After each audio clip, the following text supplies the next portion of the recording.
hilariously, I'm actually quite anxious about filming this vlog, but I'm going to power through because I think it's really important to talk about. First thing I want to say is I'm not filming this vlog because I want people to feel sorry for me. I'm not filming this vlog because I want anybody's pity. I'm not filming this vlog for attention.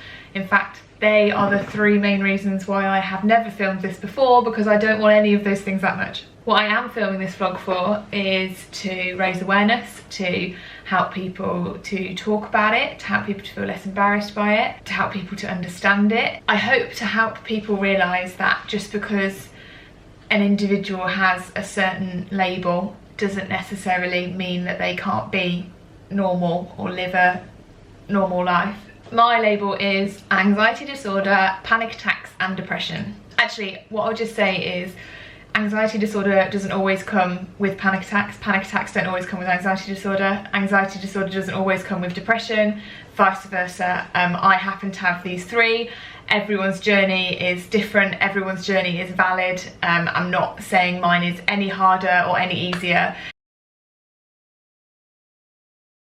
So personally, I first started my anxiety journey, I suppose, when I was doing my A-levels, which is a really long time ago now actually. I feel like I've blinked and 3.5 years of my life or 4 years of my life has gone by. But according to the doctors, it was just a high level of stress that caused it to break out, I suppose. I didn't know I had anxiety until I had my first panic attack. And so I had my first panic attack the night before my AS level maths exam, and I woke up and I was in this panic attack. I didn't know what it was. It had never happened to me before. I was terrified. I called my mum, and my poor mum spent the best part of 2 hours attempting to calm me down and understand what was happening. Neither of us knew what was going on. And she then had to spend the whole night sleeping next to me just so that I would sleep.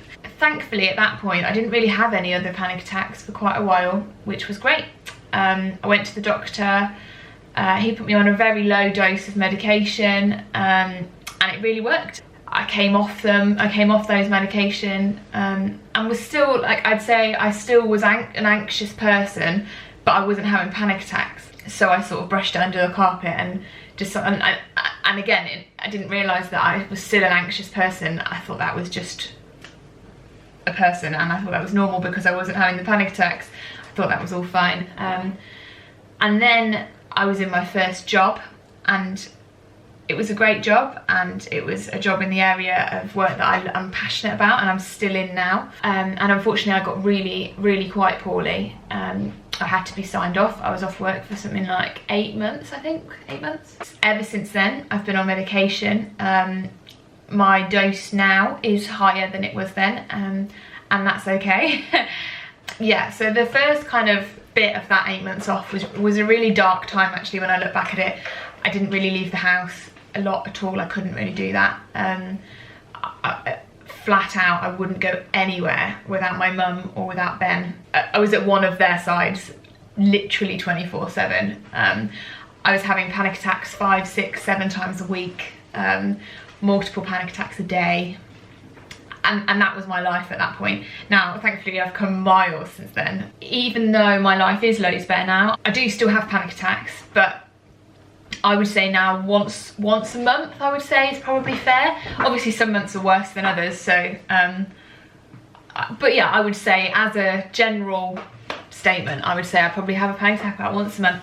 So for me, a wobble, a pre-panic attack, the build up to a panic attack, all those things that I feel, I get very warm, very warm. I get very sweaty. I'm a little bit sweaty right now because this is quite nerve-wracking to talk about. My hands get clammy, I get very fidgety, my heart starts to pound, and you've got like bubbles in your tummy, and I start to feel like I can't really process things anymore. Like I can feel, I don't know, I can feel like my brain like almost clouding over or shutting down a bit. I don't really know how to put it into words. And I guess like I'm just filled with like an intense feeling of fear, and that's kind of like my big like warning. You're gonna have a panic attack. That for me, that's what I have. What What triggers a panic attack? Sometimes nothing, sometimes everything. I find new people really hard, new places really hard, crowds borderline impossible, but we never use that word, so I take that back. Car journeys I find quite hard. Driving I find really hard. I get quite anxious about that. So the fact that I drive an hour to my university every day, ridiculous, absolutely ridiculous, but I do it, so hopefully one day it will get easy and it won't be anxious anymore, and it's definitely easier than the start of the first term, so that's a victory. Heat, if I get too hot, like my first port of call is like get some fresh air. Food can set me off. No food, that can also set me off. Alcohol is a big one. That is anxiety. It doesn't make sense, and like that's why it's frustrating. It doesn't make sense. If I go into a panic attack, all hell breaks loose. That would probably be the most accurate representation. I uncontrollably shake, I hyperventilate, my heart is racing, sweating buckets, my vision goes, my brain is just gone. I'm convinced I'm going to be sick. I feel really faint all the time, I guess because I'm hyperventilating. But again, I've only ever passed out once. I don't know, I don't really remember my panic attacks when they're huge, but Ben tells me that I'm convinced, like I can't breathe, but I can breathe. I'm hyperventilating, but I can breathe. I repetitively say whatever it is this intense fear has in me. Okay, when I have a panic attack, or even just a wobble in fairness, my first instinct now is to go to Ben or to call Ben. If Ben's unavailable, I'll probably ring my mum, because she's dealt with a lot. And if she's unavailable, I'll probably do then just continue to freak out.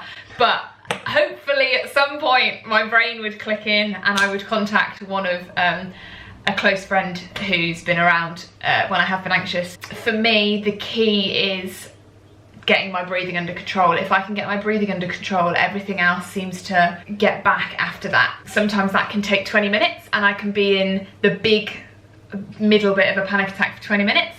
Sometimes that can take 2 hours. I personally, this is what my CBT lady suggested to me and it's worked really well. I breathe in as slowly and as deeply as possible. Now, as you can imagine, when you're hyperventilating, that is not slow and it is not deep. But I'm trying and I'm focusing on my breathing, and even though it's not slow or deep, I'm reminding my brain that I am in fact breathing. So I breathe in as slowly and as deeply as I'm able to at that point. I hold the breath, in theory, for 3 seconds. In the middle of a panic attack, I hold it for as long as I can. So I hold my breath for what may be 1 second, but we aim for 3 seconds. And then I let my breath go as slowly as possible. And then I breathe in again, hold it for 3 seconds, and breathe out. That's all I focus on until that breathing has come back to normal. I will sit down or I will lie down, because for me, if I'm led down and I feel like I'm going to pass out, I can't go anywhere. So psychologically, that's just better. Once my breathing's under control, I tend to find that like I can't feel random bits of my body. Say if I can't feel my feet or my legs, whoever's with me will tell me to shake my legs or wobble my legs, or they will squeeze my toes, just to like, I can feel that, so they must be there. Like, I can feel my foot, it's not come off. A panic attack is my mind telling me lies, so it's me then reminding my brain or telling my brain, no, this is the truth and you are okay.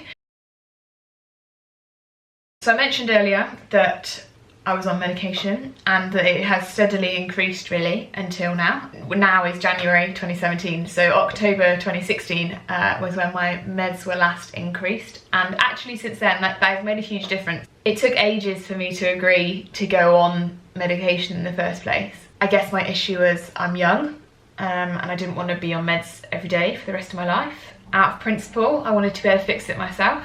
I didn't want anything to be wrong with me. I can still see that. Like, some days I still kind of am a bit like, oh, I take medication every day just to function like a regular human being. Actually, they make such a difference to my life. I'm so glad that I do take them. If you're watching this and you've been proposed possible medication, or you are on medication, or you're not on medication but they want you to go on medication, whatever, there's nothing to be ashamed of. There's absolutely nothing to be ashamed of. This is me on no meds, and like this is me on meds, and this is the real me. Like, just because I need medication to get there doesn't mean that it's not the real me, and that's okay. So I made this video because mental health as a whole isn't talked about enough. Carries a really heavy negative stigma still, and don't get me wrong, I think society's come a really long way, but I'm embarrassed by my anxiety sometimes. A lot of the time I'm scared about what people might think. I feel really childish sometimes. I get so frustrated with myself. I feel like I let myself down. I feel constantly like disappointed in myself. So I guess one of the reasons that I feel like this vlog is really important is because I want people to understand that it's okay, and that you shouldn't judge someone because of the label they carry, and you should get to know the real them, and not this them, get to know this them. Just because I live with anxiety doesn't mean I'm not a kind person. It doesn't mean I'm not a happy person. It doesn't mean I'm not funny. It doesn't mean I'm not adventurous. It doesn't mean that I can't be a great employee. It doesn't mean that I can't be a great friend. It doesn't mean that one day I won't get to be a great mum. It doesn't mean that I'm not a good sister. It doesn't mean that I'm not a good wife. It just means that I'm a bit different, and who isn't? And that's okay. People are just scared of mental health, and I get it. It's scary to live with, it's scary to have, and it's scary to watch, but there's so much to celebrate as well. For me, anxiety and depression would be so much easier without this stigma. I guess I just want to encourage anyone that feels like they're in the same boat as me. I want to encourage anyone that has no idea what boat I'm in, but maybe one day might meet someone who has anxiety and depression, and I want to encourage you to not judge that person, to not think anything of that person just because of that label. I want to encourage people to get help if you need it. Don't hide away, don't feel like you're alone. If this video encourages one person, great, that's all that matters. I'll put some links in the description of some helpful websites that will explain like anxiety better, that will direct you places you can get help. Yeah, and please get in touch. I'm a really open person, so if you feel like I've missed something, or you wonder if I feel anything, just put it below and I'll reply. So yeah, I'll put our email in the description as well. I just want people to feel supported.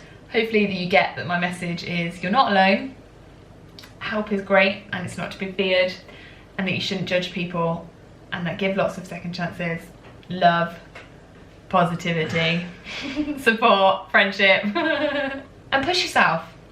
Do push yourself. Don't accept the life that you're not happy with. If you're not happy that you can't leave your house without having a panic attack, push yourself. Don't expect to do it the first time. Don't expect to do it by yourself, but push yourself. I wouldn't be where I am today if I hadn't pushed myself. And I'm not saying that was easy, but it was worth it. Thank you so much for watching. I hope it's been informative. I'd really appreciate it if you could share this video around, or send it to people that you think it's relevant to, just so that we raise awareness. That's what it's all about, and we raise understanding. And I hope to hear from you soon if I can help.